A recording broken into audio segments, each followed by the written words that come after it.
우리가 함께 나눌 말씀은 느헤미야 12장 말씀부터 보도록 하겠습니다. 느헤미야 12장과 13장을 보고 에스더 말씀을 함께 보도록 하겠습니다. 느헤미야 끝부분입니다. 그런데 12장에는 특별히 제사장과 레위 사람들의 이름을 특별히 기록하고 있는 모습을 보게 돼요. 이 본문의 제사장과 레위인들의 그 명단은요, 바벨론 포로 생활을 마치고 유다로 귀환한 자들의 목록입니다. 이들은 예루살렘 물론 전국 각지의 유다인들 가운데서 흩어져서 거하면서 백성들을 지도하고 그들이 하나님을 섬기도록 도움을 줬던 사람들입니다. 그리고 이로써 유다인들이 단순한 민족 공동체가 아닌 신앙 공동체로서의 기능을 회복할 수 있도록 도왔던 사람들이 바로 이 제사장과 레위 사람들이죠. 그래서 따로 특별히 느헤미야가 제사장과 레위 사람들을 이곳에 따로 명단을 두게 됩니다. 이것은 이스라엘 민족이 참 신앙의 공동체의 중심의 역할을 하는 사람들이 이 사람들이지요. 제사장과 레위인들은 율법에 따라 또 하나님 말씀에 따라서 늘 이스라엘 백성을 신앙 공동체로 말씀을 가르치고 또 진리 위에 쓰기 위해서 이들이 하는 역할들이 있고 또 성전을 섬기면서 해야 될 역할들이 있습니다. 특별히 제사장과 레위인들을 따로 분류하여 그 이름들을 기록하고 있는 것이 12장에 나와 있는 말씀입니다. 그리고 12장 27절부터 나오는 것은 이제 느헤미야가 성벽을 봉헌하는 장면이 27절부터 12장 마지막 절까지 나와요. 특이한 것은 성벽을 왼쪽과 오른쪽으로 올라가면서 다 찬양을 하면서 올라갑니다. 봉헌할 때 이들의 찬양과 또 올라가서 성벽에서 찬양하는 사람들과 그 밑에서 감사함으로 찬양하면서 올라가는 무리들이 함께 하면서 하나님께 영광 올려드리는 그 장면이 아주 하나의 뮤지컬을 하는 것처럼 그렇게 하나님께 봉헌하는 모습을 보게 됩니다.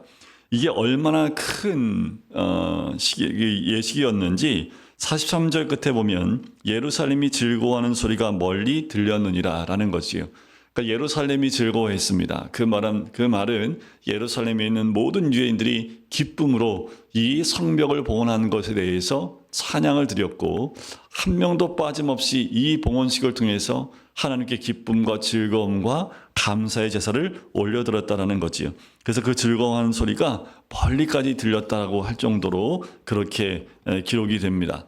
더 나아가서 이제 제사장으로서 레위 사람으로서 율법에 기록되어 있는 그들의 몫이 있습니다. 이들은 일을 하는 것보다 성전에 들어오는 그런 예물들을 통해서 제사장과 레위인들은 먹고 살 수 있도록 그렇게 해놨습니다. 그래서 곳간에 제사를 드리고 난 다음에 그리고 이런 봉헌식 이후에 사람들이 그 모든 남은 드린 모든 것들을 곳간에 채우게 되고 제사장들과 레위인들이 그것을 통해서 이들이 삶을 살면서 또 봉헌하는 그리고 섬기는 모습들이 마지막 부분에 등장을 합니다. 이제 13장으로 넘어가면 이 마지막 장인데 이 마지막 장은 부흥운동이 일어나는 장이다라고 보시면 돼요. 참 13장에는 이제 백성들의 삶 구석구석 그리고 성전을 다시 정결케 하는 여러 가지 사건들 총 4가지의 사건들을 기록하고 있는데요. 이것은 이스라엘 백성이 회개했다라는 부분이 앞에서 등장을 합니다.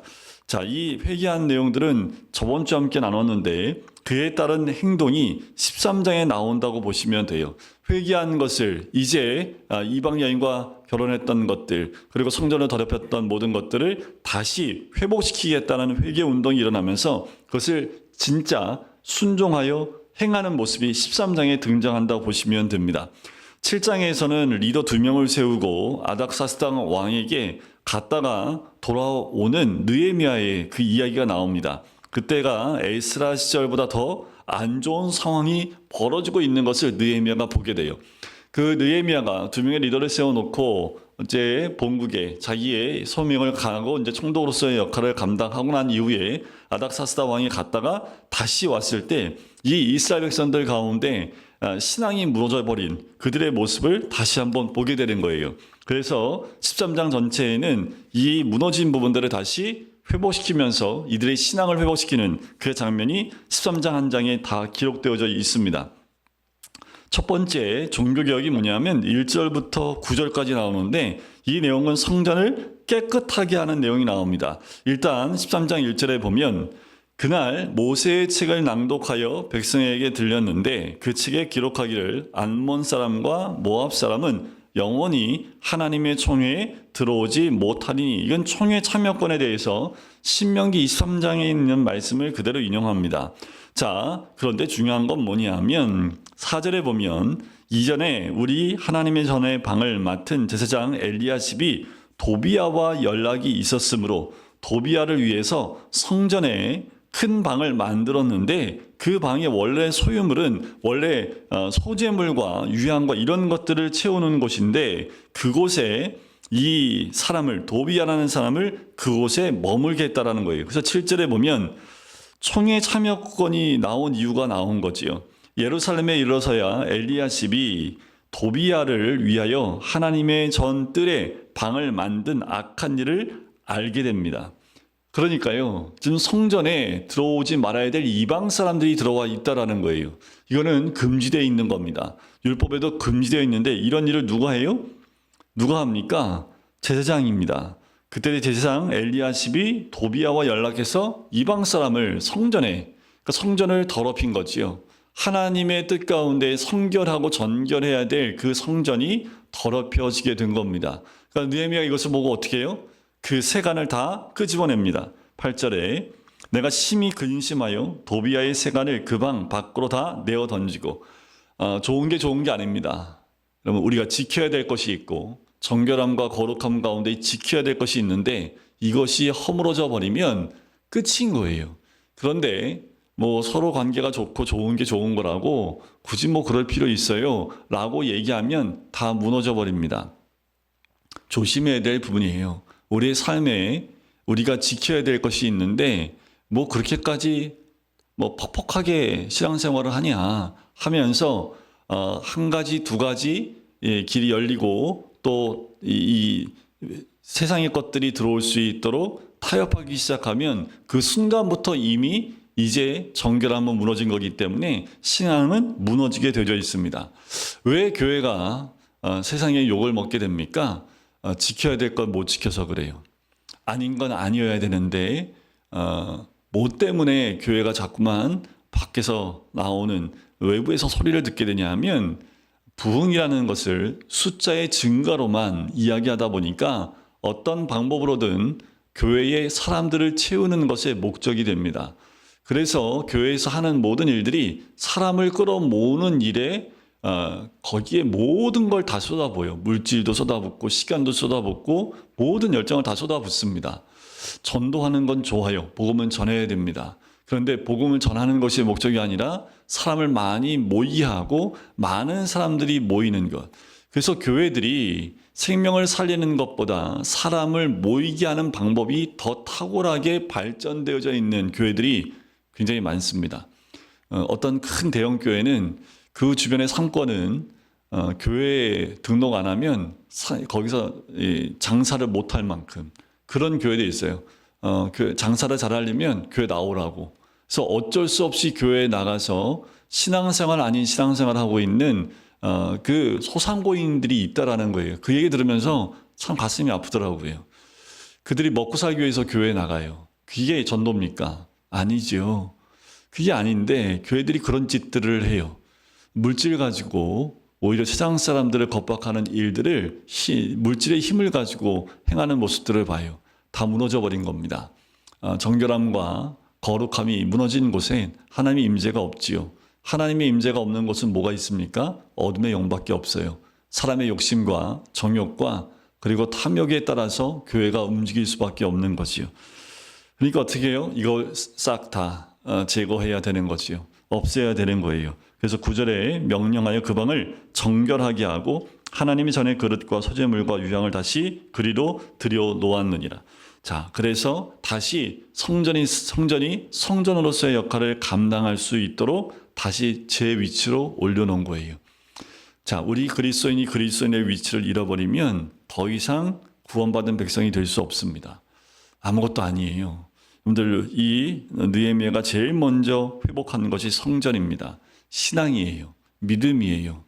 그 성전이 회복돼야 다시 이 민족이 회복될 수 있습니다. 우리 안에 성전된 우리의 몸이 하나님이 성령님이 함께 하신 우리의 몸이 성전으로서 깨끗하지 않으면 우리가 겉으로 아무리 교회를 열심히 다녀도 우리 안에 무너진 것이 회복되지 않으면 아무 소용이 없습니다. 주님이 기쁘시게 받을 수가 없겠지요. 무너져 있는 그 성전에서 무슨 예배를 받을 수 있겠습니까? 자, 두 번째는 10절부터 14절까지는 11조를 철저하게 하라는 내용이 나옵니다. 왜 레위인과 제사장들이 그 몫을 못 받게 됐냐면 백성들이 11조를 제대로 드리지 않게 돼요. 그러니까 성전의 곳간이 비지요. 그러니까 그 성도 이 백성들이 낸 11조로 생활해야 될 레위인들과 제사장들이 이제 살 수가 없으니까 어떻게 일하러 나갈 수밖에 없는 거예요. 그래서 온전한 11조를 드릴 수 있도록 다시 이야기를 합니다. 자, 14절에 보면 내 하나님이여 이 일로 말미암아 나를 기억하소서 내 하나님 전과 그 모든 직무를 위하여 내가 행한 선한 일을 도말하지 마옵소서 하면서 이 11조를 다시 한번 회복하게 하는 그 모습을 보게 됩니다. 11조 나의 모든 것이 주의 것인데 먹고 살기 힘들어요. 그래서 점점 빗장을 걸고 하나님께 드리는 것도 드리지 않기 시작을 하게 되면 이제 내 것 가지고 내가 먹고 산다는 얘기가 되겠지요. 하지만 유대인들에게 주어진 모든 것들이 다 주의 것임을 늘 고백했던 민족이기 때문에 이것이 회복되지 않으면 재정이 풀리지가 않습니다. 그러니까 이 재정적인 부분들 하나님께 인색하게 되면 이들의 삶도 인색해질 수밖에 없는 거지요. 그래서 이들로 하여금 다시 성전이 깨끗하게 되고 성전이 자기 역할을 감당하기 위해서는 11조가 제대로 곳간 가운데 채워져야 되고 11조의 삶이 회복해야 된다는 것이요. 자, 15절부터는 22절까지는 안식일을 철저하게 지키라는 겁니다. 여러분들이 지금 얘기하는 것들이 기본이잖아요. 근데 이 기본이 다 무너져 버린 겁니다. 여러분들 성수주일의 기본이 무너지면 신앙은 다 무너진 겁니다. 11조 무너지죠. 성수주일 무너졌으면요. 그 신앙은 이미 끝난 겁니다. 여러분들 한 번 구원받고 타락했다가 다시 구원받는 거 있어요? 그거 없어요. 그건 처음부터 구원받지 않은 겁니다. 타락했다가 회복하여 다시 주께로 돌아가기 그런 거 없습니다. 우리가 구원받았으면 구원받은 백성으로 사는 거예요. 그런데 구원받았는데도 삶이 없어요? 그건 아직 구원받지 않은 겁니다. 근데 우리가 다른 건 몰라도 나 개인에 대한, 나 자신에 대한 하나님 말씀의 잣대는 여러분들 물렁하면 안 됩니다. 그 잣대는 선명해야 돼요. 자, 안식일에 대해서 다시 한번 세웁니다. 사건들도 얘기를 하고 있어요. 15절에 보면 유다에서 어떤 사람이 안식일에 술틀을 밟고 곡식단을 나귀에 실어 운반하며 포도주를 가지고 와서 예루살렘에 팔아요. 음식물을 팔아요. 왜 팔까요? 사는 사람이 있으니까요. 안식일 날 물건을 사면 돼요? 안 돼요? 안 돼요. 여기는 지금 유대인들은 철저하게 안식일 날 음식을 먹거나 일을 하거나 사고 파는 일들이 다 법적으로는 금지되어 있습니다. 그런데 지금 예루살렘에서 뭔가 사람들이 팔려고 와요. 그것은 뭐예요? 이들이 안식일 날 온전히 안식일을 지키지 않고 있다라는 거지요. 그래서 17절에 보세요. 내가 유다의 모든 귀인들을 꾸짖어 그들에게 이르기를 너희가 어찌 이 악을 행하여 안식일을 범하느냐라는 거예요. 안식일을 범하는 것을 악을 행하는 것이다 라고 얘기를 합니다. 여러분들 시간도 그렇고 물질도 그렇고 다 내 것이 없습니다. 주의 것이지요. 안식일을 거룩하게 지키는 것, 이것이 무너지면 유대인들의 신앙의 근간이 다 무너진 거예요. 지금도 이스라엘 땅에 가면 종교인들이 있습니다. 철저하게 지금도 안식일을 지키는 종교인들이 있어요. 그들은 안식일 딱 되면 금요일 저녁부터 토요일 저녁까지 일체 손 하나 까딱하지 않습니다. 불도 껐다 켰다도 안 해요. 그래서 24시간 불도 다 켜놔요. 음식은요, 네, 아주 약한 불로 24시간 끓여놓습니다. 그래서 먹긴 먹되 일을 하지 않아요. 어떤 사람들은 철저시키기 위해서 동산에 올라가서 땅을 파고 새끼 먹을 음식만 가지고 그냥 땅속으로 들어가서 누워 있습니다. 그럴 정도로 철저하게 지키려고 하는 사람들이 유대인들이에요. 그런데 이때 당시에 얼마나 철저하게 지키겠습니까? 근데 이게 다 무너져 버리니 이들의 삶의 근간이 다 무너진 거죠. 성전 무너졌죠. 또 11조도 무너졌지요. 안식일이 무너졌지요. 그러니까 이들에 남아있는 건 아무것도 없는 거예요. 그냥 유대인일 뿐입니다. 하나님이 함께하는 민족이었던 그 이스라엘 뿐인 거예요. 껍데기만 남아있지 속은 다 무너져버린 이들의 모습 가운데 느헤미야가 다시 또 고치고 있는 거지요. 삶의 기준, 아주 기본적인 신앙의 모습을 다시 회복하는 거예요. 여러분들, 우리의 신앙의 기본을, 기본적인 신앙생활을 타협하지 마십시오. 그것을 타협하는 순간 회복이 안 돼요. 삶은 무너지게 돼 있고 삶이 무너지기 시작을 하면 신앙의 기본도 다 무너지게 되는 거지요. 자, 이제 마지막 23절부터 31절까지는 이방인과 결혼하지 말고 결혼을 정결하게 지키라는 내용입니다. 가정성결입니다. 그러니까 여러분들, 율법에 보면 가장 중요한 부분들 가운데 하나가 가정성결이에요. 그러니까 이제 마지막이 그 가정을 정결하게 지키라는 거지요. 유다 사람이 23절에 보면 아스돗과 암몬과 모압 여인을 맞아 아내로 삼았는데 그들의 자녀가 아스돗 방언을 절반쯤은 하여도 유다 방언은 못하니 그 하는 말이 각 족속의 방언이므로. 그러니까 이미 혼합돼서 살고 있습니다. 자녀들을 낳는데 히브리 말을 못해요. 이방 나라 말은 해요. 그러니까 이게 지금 민족성도 사라져버리고 이제 모든 것이 희미해져 버렸습니다. 그러니 하나님을 섬기는 그 믿음은 더더욱 다 사라져버렸겠지요. 26절을 보세요. 또 이르기를 옛적에 이스라엘 왕 솔로몬이 이 일로 범죄하지 아니하였느냐. 그는 많은 나라 중에 비길 왕이 없이 하나님의 사랑을 입은 자라. 하나님이 그를 왕으로 삼아 온 이스라엘을 다스리게 하셨으나 이방 여인이 그를 범죄하게 하였나니. 이방 여인이 들어오게 되면 뭐가 들어오냐 하면 이방의 문화가 함께 들어옵니다. 그리고 이방의 우상들이 함께 들어오게 되어져 있어요. 그래서 이방 사람들과 혼인하지 말라라고 하는 것은 이들의 신앙을 지키는 가장 기본적인 테두리였습니다. 근데 이게 다 무너져 버리니까 이들의 신앙 자체가 가정에서부터 무너져 버린 거지요. 자, 성전도 정결치 못하지요. 11조도 드리지 않지요. 그리고 안식일도 무너졌지요. 가정은 더더욱 다 무너져 버렸지요. 모든 것이 다 끝나버린 이스라엘 민족의 모습을 보게 되는 거지요. 결국 이 느헤미야는 아주 기본적인 것부터 개혁을 일으키는 거예요. 여러분들, 교회들이 왜 힘들어집니까? 교회들이 왜 전도가 안 돼요? 왜 복음이 나눠지지 않습니까? 우리가 다른 거 볼 필요 없어요. 우리의 신앙의 가장 기본되는 그 삶부터 회복되지 않으면 여러분들 아무것도 안 됩니다. 우리끼리 주일날 예배드리고 우리끼리 즐겁고 우리끼리 예배드리고 우리끼리 그냥 하고 나면 끝나는 건가요? 그 공동체는요, 자연스럽게 사라져버립니다. 교회 공동체가 세워지는 것은 목적은 딱 하나입니다. 증인의 삶을 사는 거예요. 나가서 예수님의 증인된 삶을 사는 그 공동체가 교회 공동체여야 된다는 거지요. 그것이 사라져버리면 우리는 세상의 모임과 다르지 않아요.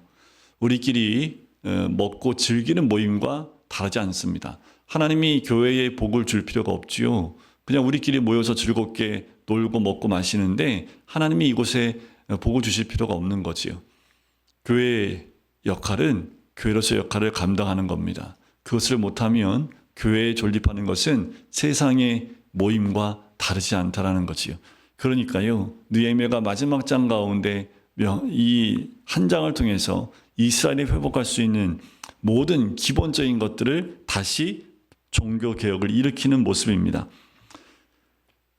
28절에 보면 대제사장 엘리야십의 손자 요야다의 아들 하나가 호론 사람 산발랏의 사위가 되었으므로, 이게 대제사장의 아들이 이방 사람의 사위가 될 정도이니 얼마나 무너져 버린 겁니까? 완전히 다 무너져 버린 거지요.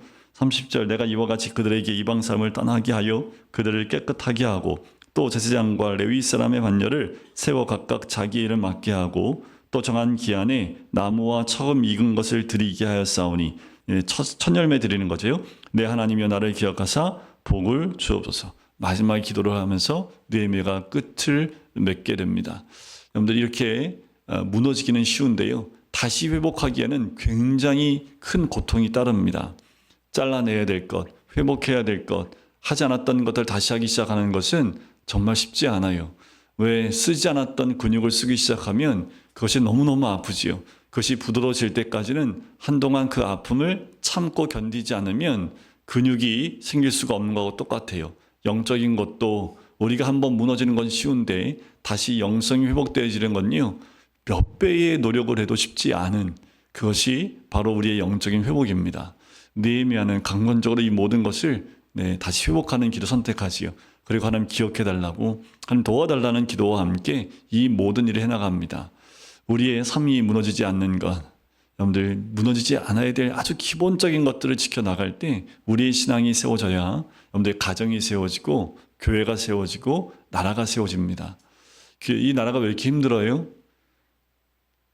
그리스도인들이 제대로 신앙생활 못해서 그렇습니다.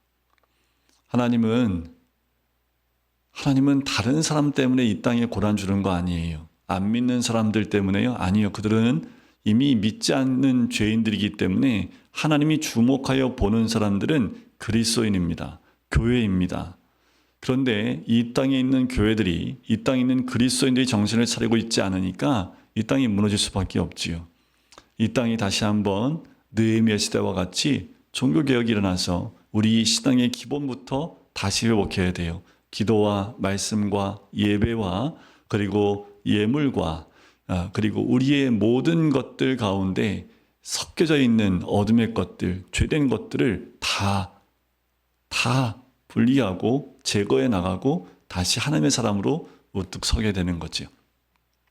자, 이제 에스더 말씀을 함께 보려고 합니다. 에스더 말씀을 보기 전에 우리가 또 영상을 통해서 에스더에 대한 부분을 잠시 함께 나눠보도록 하겠습니다. 잠깐 기다려주세요. 에스더서입니다. 성경에서 가장 흥미진진하고 특이한 책 중 하나인데요. 배경은 이스라엘 민족이 바벨론의 포로가 된 지 100년이 지났을 때입니다. 일부 유대인은 에스라와 느헤미야에 나오듯 예루살렘으로 돌아갔지만 다수는 여전히 남아 있었는데, 에스더서는 페르시아 제국의 수도 수사에 살던 유대인 공동체에 관한 이야기죠. 중심 인물은 모르드게와 그의 조카 에스더라는 두 명의 유대인이고, 페르시아 왕은 술을 좋아하는 어리숙한 사람으로 페르시아 관료인 하만은 교활한 악당으로 묘사됩니다. 성경에서 이 책의 특이한 점은 하나님이 언급되지 않는다는 건데요. 단 한 번도요. 좀 이상하죠? 원래 성경은 하나님에 대한 거잖아요. 그런데 이건 저자의 탁월한 기법입니다. 참고로 저자는 미상이고요. 그는 독자가 이야기 속에서 하나님의 일하심을 찾도록 초대하는 거죠. 그리고 그 징표는 이야기 곳곳에서 발견됩니다. 수많은 특별한 우연과 역설적인 반전들을 통해 우리는 무대 뒤에 계신 하나님의 의도를 알게 됩니다. 그럼 이야기로 들어가 볼까요? 책은 페르시아 왕이 두 번의 성대한 잔치를 총 187일에 걸쳐 베푸는 걸로 시작합니다. 목적은 자신이 얼마나 위대하고 대단한지 과시하려는 것이었죠. 잔치의 마지막 날, 그는 거나하게 취해서는 자기 아내인 와스디 왕후에게 나와서 아름다움을 뽐내라고 요구합니다. 그녀가 거절하자 화가 난 왕은 술김에 왕후를 폐위하고 남편이 자기 집을 주관하여야 한다는 우스꽝스러운 조서를 온 페르시아에 공표합니다. 그리고 새로운 왕후를 찾기 위한 미인 대회를 엽니다. 정말 유치한 드라마 같죠? 그런데 바로 여기서 에스더와 모르드게가 등장합니다. 에스더는 자신의 유대인 신분을 숨기고 대회에 나가 우승합니다. 그리고 에스더에게 매료된 왕은 그녀를 페르시아의 새 왕으로 세웁니다. 이후 더 기막힌 일이 벌어지는데요. 우연히 모르드게는 내시 두 명이 왕을 암살하려는 음모를 엿듣게 됩니다. 이 일을 전해 들은 에스더는 왕에게 사실을 알리고 모르드게는 왕의 목숨을 구한 공로를 인정받게 되죠. 시작부터 여기까지 어디에도 하나님이 언급되지 않지만 모든 일이 섭리대로 진행되는 것 같은데요. 하나님은 무엇을 하시려는 걸까요? 계속 읽어보겠습니다. 다음으로 하만이 등장합니다. 그는 사실 페르시아인이 아니라 아각 사람으로 불리는 고대 가나안 족속의 후손입니다. 사무엘상 15장에 나온 것처럼요. 왕은 하만을 왕국에서 가장 높은 자리에 앉히고 모든 자가 그의 앞에 무릎 꿇도록 명령합니다. 그런데 모르드게가 그를 보고도 이를 거절하자 하만은 당연히 분노로 들끓습니다. 그는 모르드게가 유대인임을 알게 되자 왕을 설득해서 모든 유대인을 진멸하는 끔찍한 조서를 제정하는 데 성공합니다. 그리고 유대인을 진멸할 날짜를 정하려고 주사위를 던지는데 주사위는 히브리어로 부르입니다. 이건 나중에 다시 보기로 하죠. 11개월 후인 아달월 13일 모든 유대인이 죽게 되었습니다. 그 후 하만과 왕은 잔치를 열어 이 끔찍한 결정을 기뻐합니다. 이제 초점은 모르드게와 에스더에게 맞춰집니다. 이들은 유대인의 유일한 소망이죠. 그들은 에스더가 왕에게 자신이 유대인임을 밝히고 하만의 조서를 철회하도록 요청할 계획을 세웁니다. 그러나 왕이 부르지도 않았는데 나아갔다가는 페르시아법에 따라 죽을 수도 있었죠. 이때 모르드게가 중요한 말을 합니다. 그는 에스더가 침묵한다 해도 다른 곳에서라도 유대인을 위한 구원이 임할 거라고 믿죠. 그래서 에스더에게 묻습니다. 내가 왕후가 된 것이 이때를 위한 것인지 누가 알겠느냐? 이에 에스더는 용기 있게 회답하며 왕에게 나아갈 것을 결심합니다. 내가 죽으면 죽으리이다. 이제부터 우리는 역설적이게도 하만의 악한 계획이 뒤집어지는 것을 보게 됩니다. 에스더는 왕과 하만을 첫 번째 잔치에 초대하고 나서 내일 두 분을 잔치에 다시 초대해서 특별한 요구를 하고 싶다고 말합니다.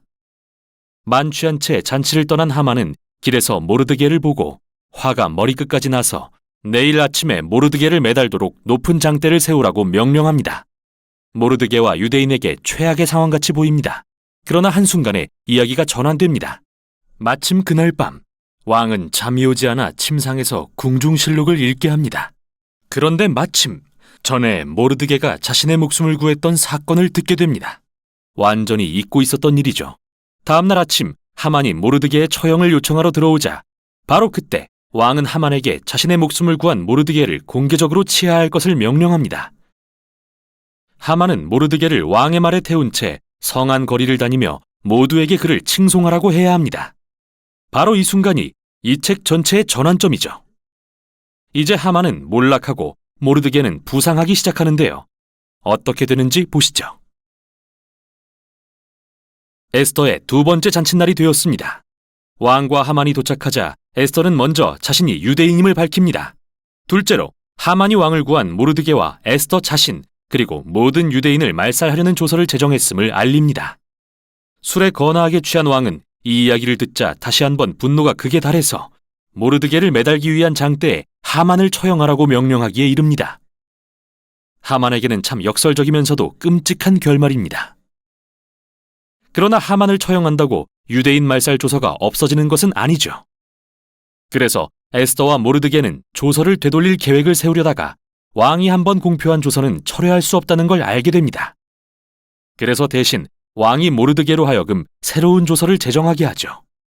모든 유대인이 말살될 뻔한 아달월 13일에 이제는 유대인이 자신을 방어하고 그들을 해하려는 자들을 죽이라는 조서가 내려집니다. 모르드게와 에스더를 비롯한 유대인들은 잔치를 열고 이 새로운 조서를 기뻐합니다. 또 모르드게는 왕의 최측근으로 높아지죠. 마침내 그날이 왔지만 유대인들은 대적들을 무찌르고 승리를 누립니다. 먼저 그들은 하만의 가족을 처형하고 함께 음모를 꾸민 페르시아 관료들도 처형합니다. 다음 날에는 왕국 전역에서 유대인을 해하려 음모했던 사람들을 죽일 수 있는 허락을 받습니다. 이 사건은 말살당할 위기에서 구출된 유대인들에게 기쁨의 축제가 됩니다. 그 후 이야기는 에스더와 모르드게가 어떻게 이틀간의 불임절 축제를 제정하고 유대인이 멸망에서 구원된 날을 기념하게 했는지 보여줍니다. 이 날의 이름은 하만이 던진 주사위에서 유래되었죠. 기억하시나요? 부르임. 책은 모르드게가 페르시아 왕국의 2인자 자리에 앉게 되는 짧은 이야기로 마무리되는데요. 여기서 우리는 모르드게의 위대함과 포로였던 유대인들의 형통함을 보게 됩니다. 이제 한 발짝 물러서서 전체 이야기의 구성을 살펴보죠. 이야기는 반전의 순간들로 가득 차 있는데 책 전체에 걸쳐 구체적인 반전들이 구조적으로 배치된 걸 알 수 있습니다. 먼저 왕의 위대함과 잔치 그리고 조서는 모르드게의 위대함과 잔치 그리고 조서와 비교됩니다. 에스더와 모르드게가 처음에 왕의 목숨을 구했다면 마지막에는 모든 유대인의 목숨을 구합니다. 하만의 높아짐과 조서 그리고 잔치는 모르드게의 높아짐과 조서 그리고 잔치로 뒤바뀝니다. 중심부에는 에스더와 모르드게가 계획을 세우는 장면들이 있습니다. 또한 에스더의 두 잔치는 전체 이야기가 전환되는 가장 중요한 순간의 기틀이 됩니다. 하만은 낮아지고 모르드게는 높아지는 순간 말이죠. 대단합니다. 이 책의 또 하나의 특징은 등장인물의 도덕적 해이인데요. 술 취함과 분노, 섹스와 살인이 가득하고 에스더와 모르드게도 예외가 아닙니다. 이방인과 결혼하거나 부정한 음식을 먹는 등 율법의 계명들을 범했다는 것은 말할 나위도 없죠. 이 이야기는 모르드게와 에스더를 도덕적 모범으로 삼거나 그들의 모든 행동을 지지하는 게 아니라 위기 가운데서도 하나님을 신뢰하고 소망하는 사람의 본보기로 삼으려는 것입니다. 에스더서가 던진 첫 질문으로 다시 돌아가 봅니다. 왜 하나님이 언급되지 않는 걸까요? 이 책의 요지가 하나님이 계시지 않은 것 같은 포로 기간에 그리고 이스라엘이 율법에 불순종할 때 하나님이 그들을 버리셨다는 걸까요? 당신의 약속을 잊으셨다는 걸까요? 에스더서는 아니라고 합니다. 이 책은 엉망진창이고 도덕적으로 흐려진 인류의 역사 속에서도 하나님은 여전히 일하시는 분이며 도덕적으로 해이해진 사람들의 신실함마저 사용하셔서 목적을 이루시는 분임을 보여줍니다. 그래서 에스더서는 우리에게 하나님이 일하시는 것 같지 않을 때도 그분의 섭리를 기꺼이 신뢰하고 아무리 상황이 어렵더라도 하나님께서 그의 세상을 반드시 구원하신다는 것을 소망하길 요구합니다. 이게 바로 에스더서가 전하는 내용입니다. 네, 에스더에 대한 요약된 영상이었고요. 에스더에서 우리에게 얘기해주고 있는 모습입니다. 근데 에스더의 특징이 있다면 에스더서 어디에도 나오지 않는 네 가지가 있습니다. 이게 하나님 이름이 안 나옵니다. 하나님 이름이 전혀 나오지 않지만 여전히 하나님이 역사하고 계시다는 것을 그 메시지 가운데서 찾아볼 수 있고요. 기적은 안 나옵니다. 어떤 하나님이 역사하신 기적이 일어나는 것도 없고요. 또 선지자도 나오지 않습니다. 그리고 계시도 없어요. 하지만 이 에스더서의 특징이 있다면 유대인의 구원에 대한, 지금도 불임절에 대한 그 절기를 신약 시대에서도 신약에서도 찾아볼 수 있을 만큼 이 에스더서는 굉장한 유대인들한테 영향력이 있는 책일 뿐만 아니라 세상 가운데, 역사 가운데, 세상이 그렇게 망가져 있는 가운데에도 하나님의 섭리는 여전히 진행되고 있다는 거지요. 지금도 마찬가지입니다. 하나님이 살아계시면 어떻게 세상이 이렇게 갈 수 있나 라고 볼 수 있을지 모르겠지만 그 가운데에도 하나님의 섭리는 계속 진행된다는 거지요. 마태복음 1장 그리고 말라기 그 사이에 400년의 아무런 기록도 성경에 남아있지 않지만 그 400년 동안 하나님은 예수가 이 땅에 오기까지의 그 400년의 시간 가운데에도 섭리하고 계셨다라는 겁니다. 이 에스더서가 거의 이제 성경의 역사의 거의 마지막 부분에 적혀 있는 책이기도 하지요. 저자는 누군지는 알 수 없고요. 주제는 택한 자를 구원하시는 하나님의 섭리에 대한 부분이 나온 책입니다. 그리고 다 핵심 단어라고 할 수 있다면 섭리가 핵심 단어겠지요. 그리고 스룹바벨에 의한 1차 포로 귀환과 에스라에 의한 2차 포로 귀환 사이의 기간에 일어난 이야기로 봅니다. 그러니까 1차, 2차. 그러니까 느헤미야가 어떻게 보면 성경에서 맨 마지막 역사적으로 시기상으로 맨 마지막에 기록되어진 책이다라고 보시면 되고요. 이 에스더서는 1차와 2차 포로 귀환 그 중간에 일어난 사건이다라고 보시면 됩니다. 그리고 유대인의 주요 절기 중에 하나인 불임절의 기원이 되는 그 내용이 기록되어 있다는 것이고요. 1장부터 4장까지가 위험에 빠진 유대인들, 정말 유대인 전체가 다 전국에서 한꺼번에 몰살당할 수 있는 위기가 나오고 5장부터 마지막 10장까지는 이게 반전이 일어나죠. 그래서 거꾸로 하나님이 유대인을 승리케 하시는 그 모습을 기록하고 있습니다. 이방 왕의 이름이 187회나 나옵니다. 그런데 하나님 이름이 한 번도 안 나와요. 그리고 율법과 제사와 기도에 대한 언급이 없어요. 그리고 신약에 전혀 인용되지 않는 책입니다. 참 특이하죠. 신약에서 많은 구약에 있는 책들이 인용이 되는데 그 가운데 한 번도 인용되지 않은 책이고요. 여성의 이름을 제목으로 한 두 책 중에 하나입니다. 룻기와 에스더인데 룻기는 이방 여인이지요. 에스더는 유대 여자입니다. 에스더는 이방인과 결혼한 유대인이고 룻은 유대인과 결혼한 이방인이지요. 자, 후대 기독교 믿음과는 거리가 있는 유대인의 국가적 명절에 대한 역사적 배경만을 다루고 있는 또한 특징이 있습니다. 그래서 유대인들은 이 책을 모세오경 다음으로 중요하게 여길 정도로 특별한 성경책으로 간주한다고 합니다. 네, 이것이 이제 에스더서 가운데 나와 있는 기본적인 서론적인 부분이고요. 여러분들 이 에스더에 나오는 왕의 이름이 1장 1절에 아하수에로 왕이라고 나와요. 이 아하수에로 왕은요 세계사에 등장한 명칭이 어떤 이름으로 나오냐면 크레르크세스라는 왕의 이름이 있습니다. 이거 세계사 이름에 나와요. 세계사의 이름이. 그러니까 아하수에로는 히브리 음역으로 왕의 이름을 부르고 있는 거고요.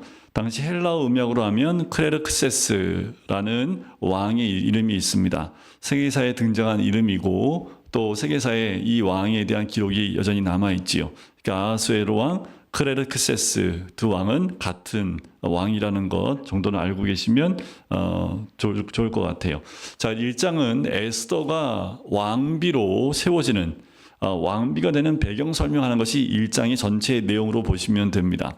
자, 1절에 보면 이 일은 아하수에로 왕 때에 있었던 일이니 아하수에로는 인도로부터 구스까지 그러니까 이 나라가 얼마나 컸는지를 알 수가 있겠죠. 얼마나 큰 대국이었는지 127지방 그러니까 주가 127주 그러니까 이게 지금 어마어마한 크기의 나라라는 걸 알 수 있고요. 그리고 당시에 수산궁에서 즉위를 해요. 이 수산궁은 겨울 궁전입니다. 그러니까 왕이 계절 따라 머무는 그 궁전이 달라요. 수산궁은 겨울 궁전이고요. 앙메다궁이라고 있는데 이건 여름 궁전으로 등장을 합니다. 이제 6장 2절에 등장을 하는데 자. 그리고 4절에 보면 왕이 여러 날 곧 180일 동안 그의 영화로운 나라와 부함과 위엄의 혁혁함을 나타내니라. 자기의 이름을 높이기 위해서 자기 이름을 높이기 위해서 180일 동안 어마어마하지요. 자, 이 날이 다 지나요. 그리고 5절 끝에 7일 동안 잔치를 베풉니다. 그래서 모든 왕으로서의 자기의 이름을 높일 수 있는 모든 것들은 다 하는 거예요. 자, 근데 9절에 보니까 왕후 와스디도 아하수에로 왕궁에서 여인들을 위하여 잔치를 베풀지요. 이때 제7일에 왕이 주웅이 일어나서 어전대시 무만과 비스다와 하르보나와 빅다와 아박다와 이름이 참 특이하죠. 세달과 가르가스 7사람을 명령해서 왕후 와스디를 청하여 왕후의 관을 정지하고 왕 앞으로 나오게 하여 그의 아리따움을 뭇 백성과 지방관들에게 보이게 하라 하니 이는 왕후의 용모가 보기에 좋았습니다. 그런데 왕후 와스디가요 내시가 전하는 왕명을 따르기를 싫어합니다. 왜 그럴까요? 부부싸움했나? 라고 할 수 있는데 이게 지금 왕이 요구한 게 뭐냐 하면 왕후의 관을 정지하라는 것은요 왕관만 쓰고 오라는 거예요. 그러니까 전라로 나오라는 겁니다. 그러니까 자기 아내의 아름다움을 그냥 만천하에 드러내기 위해서 옷 하나 입지 말고 왕관만 쓰고 나오라고 이렇게 얘기하니 이게 어떻게 나와요? 싫지요, 당연히.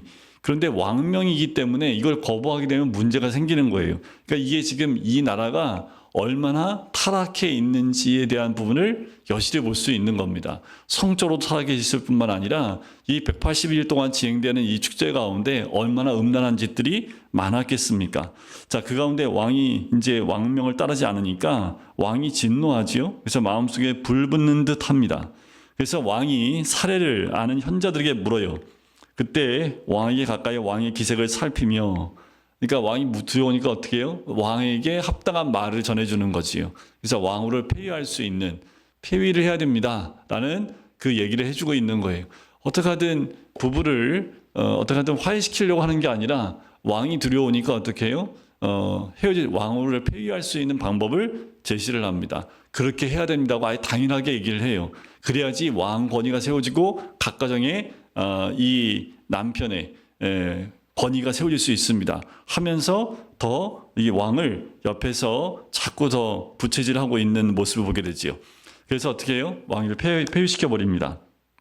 그리고 그 왕후를 다 왕비를 세울 수 있도록 이제 준비를 해서 이제 간택에서 각 지역에서 왕비가 대신할 수 있는 왕비를 뽑아라 라고 조서를 내리게 되는 거지요. 자, 그리고 난 다음에 2장에 가면 왕후를 간택하는 장면이 2장에서 나옵니다. 그 후에 아하수에로 왕의 노가 그침에 와스디와 그와 행한 일과 그에 대한 내린 조서가 생각하거늘 왕의 측근들이 왕을 위해 아름다운 처녀들을 구하게 되지요. 전국 모든 방방곡곡에서 다 모읍니다. 자, 4절에 보면 왕의 눈에 아름다운 처녀를 와스디 대신 왕으로 삼아서 하니 왕이 그 말을 좋게 여기지요. 그래서 5절에 보면 여기에 이제 모르드게가 나와요. 도성 수산에 한 유다인이 있는데 이름은 모르드게랍니다. 그는 베냐민 자손이니 기스 중손이요 시므이의 손자요 야일의 아들이다 라고 얘기를 해요. 자, 이 모르드게는 대궐의 문지기로서 있습니다. 전에 바벨론 왕 느부갓네살이 예루살렘에서 유다 왕 여고냐와 백성을 사로잡아 갈 때 모르드게도 함께 잡혀왔지요. 그때 7절에 그의 삼촌의 딸 하닷사 곧 에스더는 부모가 없었으나, 그러니까 에스더의 원래 이름이 뭐예요? 하닷사입니다. 하닷사. 그러니까 에스더는 페르시아어로 에스더고요. 이 뜻은 별이라는 뜻을 갖고 있고요. 하닷사라는 말은 히브리어인데 그 이름의 뜻은 상록수라는 뜻을 갖고 있습니다. 자, 이 에스더가 용모가 곱고 아리따운 처녀라. 그의 부모가 죽은 후에 모르드게가 자기 딸같이 양육하더라. 그러니까 서로 사촌 관계예요. 그러니까 모르드게가 사촌 오빠입니다. 그런데 나이가 좀 차이가 좀 있었던 것 같아요. 그래서 딸처럼 키우게 되지요. 자, 왕유수가 반포됨에 처녀들이 도성수산에 많이 모여 회개의 수하에 나아갈 때 에스더도 왕궁으로 이끌려가서 궁녀를 주관하는 회개의 수하에 속하게 됩니다. 회개가 이 처녀를 보고 좋게 보고 은혜를 베풀어 정결하게 하지요. 10절 에스더가 자기의 민족과 종족을 말하지 아니하니 이는 모르드게가 명령하여 말하지 말라 하였음이니라. 그러니까 자기가 어느 지파나 또 어느 나라 사람인지를 전혀 말하지 못하게 모르드게가 그렇게 했다라는 거지요. 14절에 보면 저녁이면 갔다가 아침에는 둘째 후궁으로 돌아와서 비변을 주관한 넷이 사스가스의 수하에 속하고 왕이 그를 기뻐하여 그 이름을 부르지 아니하면 다시 왕에게 나가지 못하더라. 한 번 선보고 왕이 선택하지 않으면 다시 왕에게로 가지 못해요. 그래서 모르드게 삼촌 15절에 아비하일의 딸 곧 모르드게가 자기의 딸같이 양육하는 에스더가 차례대로 왕에게 나아갈 때 궁녀를 주관하는 넷이 회개가 정한 것 외에는 다른 것을 구하지 아니하였으나 모든 보는 자에게 사랑을 받더라. 그러니까 과하지 않은 이 에스더의 모습을 보게 되지요. 아하스웨로 왕의 제7년 10월 곧 데벳 월에 에스더가 왕궁에 인도하여 들어가서 왕 앞에 나가니 왕이 모든 여자보다 에스더를 더 사랑하므로 그가 모든 처녀보다 왕 앞에 더 은총을 얻은지라. 이것도 하나님의 섭리 가운데 하나님의 에스더를 왕비로 세우게 하시는 그 모습이 나오는 거지요. 왕으로 삼게 됩니다. 그리고 에스더를 위해서 또 잔치를 벌이는 장면이 나오지요.